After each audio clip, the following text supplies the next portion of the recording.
Bonjour à tous, aujourd'hui on va parler d'un truc très intéressant, c'est les émotions, ça va nous suivre sur plusieurs vidéos, parce qu'il faut comprendre que notre vie est une succession d'états émotionnels. Notre vie est une succession permanente d'états émotionnels. On peut faire ce qu'on veut, qu'on soit au travail, à la maison, avec des potes, on ressent. Cette permanence de l'émotion crée plein de choses, dont une belle prise de tête. Pour comprendre nos émotions, ça demande quelques connaissances, quelques apports que je vais me faire fort de vous fournir. Et direct, on va se mettre d'accord sur un point. On gère pas ces émotions. C'est une fable, c'est une légende urbaine. Ce qu'on gère, c'est les manifestations de nos émotions. Je vous explique tout ça dans cette vidéo et dans les prochaines. L'émotion, c'est un ressenti qui fait bouger. En gros, si on ressent une émotion, nous allons aller vers un mouvement. Ce mouvement va dépendre de l'émotion en question. En gros, si on est heureux, on aura envie de faire des câlins à tout le monde. Et une émotion, c'est un état affectif, pas d'affection, un état affectif avec des manifestations physiologiques et comportementales. Les émotions sont adaptatives. Elles permettent d'être en phase avec ce qui se passe autour de nous, avec le monde autour, bref, on est aware. Ils ne sont pas aware. Moi, je suis aware, tu vois. Allons un peu plus loin quand même. L'émotion est toujours présente, mais peut avoir une faible intensité. Si faible que tu la ressens pas. C'est pas grave, c'est normal.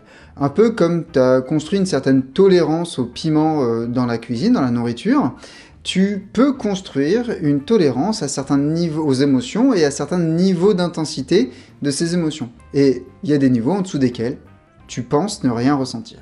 Bref, les émotions volent parfois sous les radars, en tout cas sous notre radar instinctif et personnel, mais ça, on va en reparler très rapidement. Par exemple, si tu cliques sur le bouton j'aime, maintenant, là, tout de suite, clique, tu ressentiras peut-être une pointe de satisfaction à l'idée de me montrer que tu apprécies ce contenu. Et moi, derrière, en voyant que quelqu'un a cliqué sur le j'aime et a partagé cette vidéo, je sais que je ressentirai de la joie de savoir que mon contenu a été apprécié. Les émotions, c'est un peu comme les véganes, les crossfitters et les personnes à la masculinité fragile. Tout est question de déclencheur. Donc, une émotion est déclenchée soit par des déclencheurs internes ou par des déclencheurs externes. Au niveau interne sont englobés nos pensées, nos besoins, nos souvenirs et nos changements hormonaux ou cérébraux. Au niveau externe, on va plutôt avoir ce qu'on va appeler les situations et les interactions qu'on peut avoir chaque jour avec tout le monde. Du coup, on comprend bien pourquoi on est en permanence dans un état émotionnel donné. Entre notre dialogue interne et les stimulations externes, on a vraiment de quoi être triggered, comme certaines personnes. Mais du coup, comment on sait qu'on est dans un état émotionnel plutôt qu'un autre? Grâce aux manifestations, non pas celles contre la réforme des retraites ou celles des gilets jaunes, non, grâce aux manifestations émotionnelles. Ces manifestations ont en gros 5 aspects différents qui vont nous intéresser. L'aspect cognitif, évaluation de situation, du stimulus, ce genre de choses. L'aspect biologique, modification corporelle, genre le pouls qui s'accélère, la respiration qui change, la transpiration, la crispation, le tonus musculaire. L'aspect actionnel, on se bat ou on se câline. Ça, c'est notre cerveau reptilien, c'est les trucs de base.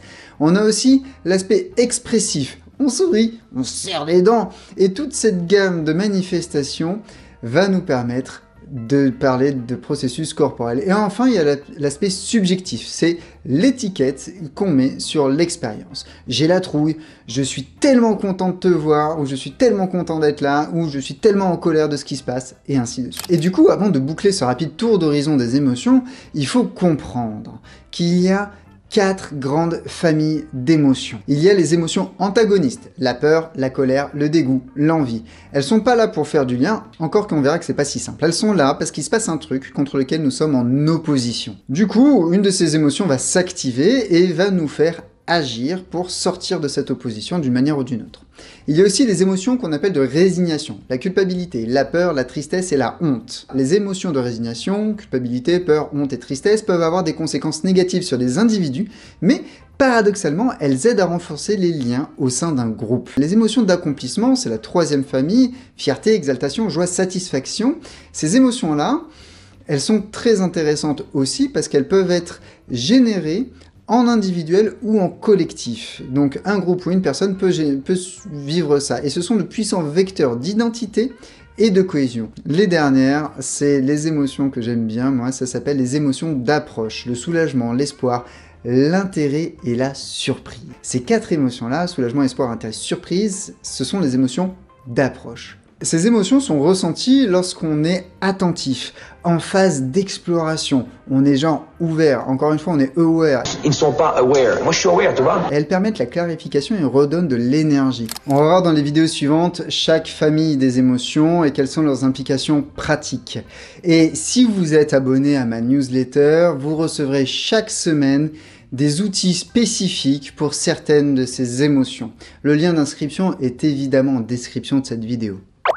On va aussi voir très certainement dans cette série comment réguler certaines de ces manifestations émotionnelles, parce qu'après tout, c'est souvent comme ça qu'on vous vend de la gestion des émotions, ce qui est un abus de langage, c'est en vrai un mauvais raccourci. Est-ce que vous pouvez gérer le fait d'avoir chaud ou froid? En général, non. Quand vous avez chaud, ce qui se passe, c'est que vous allez ouvrir la fenêtre. Pour les émotions, c'est pareil. Quand tu prends conscience d'une émotion, pouf, tu vas gérer les manifestations de cette émotion-là, mais l'émotion, elle a fait son job, elle a fait son taf de mise en garde, ou de mise à distance, ou peu importe son travail et sa raison, on verra ça dans les autres vidéos. Et donc, pour finir, on ne gère pas ces émotions, on gère les manifestations de ces dernières, et on gère un peu les contextes qui peuvent les faire apparaître. Comme d'hab, pour ne rien manquer de tout ça, t'as qu'à t'abonner et cliquer sur la petite cloche, ça sera cool. On est déjà 153, 4, 5 sur cette chaîne, c'est pas grand chose par rapport à d'autres. Par contre, moi, je suis très heureux et